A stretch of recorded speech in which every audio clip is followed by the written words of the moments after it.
La Corse, c'est cette première visite de Daniel Vaillant, le nouveau ministre de l'Intérieur, sur l'île de Beauté. Une visite tout autant politique que technique, puisqu'il s'agissait de relancer le processus Matignon et de présenter l'ossature du projet de loi aux élus corses. Ils devront s'exprimer sur ces mesures début décembre et le projet sera présenté au Conseil des ministres en janvier. Reportage sur place de Arnaud Boutet et Philippe Turpot. Je vous suggère, et je vous demande, et vous allez le faire bien sûr tranquillement, on ne va pas mettre les CRS qui vont vous terminer. Alors, une telle politesse surprend même les manifestants. Les consignes sont claires, pas de vagues. Ce matin, ce petit groupe prétendait défendre les valeurs de la République en s'opposant aux accords de Matignon. En rencontrant les élus corses, Daniel Vaillant voulait montrer le contraire, que son projet de loi s'inscrit dans la République. Première phase du plan Jospin, un large transfert de compétences au profit de l'Assemblée de Corse.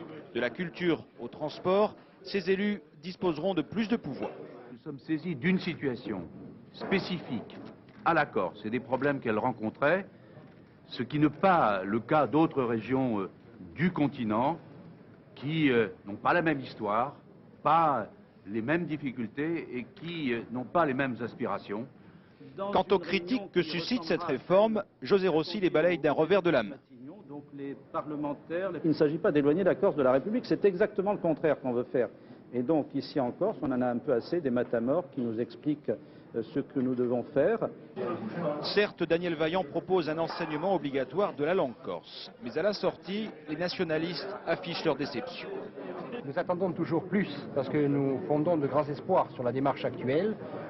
Nous attendons que le gouvernement, non seulement par des paroles comme aujourd'hui, mais par des actes, s'engage de façon résolue, déterminée dans le processus de paix.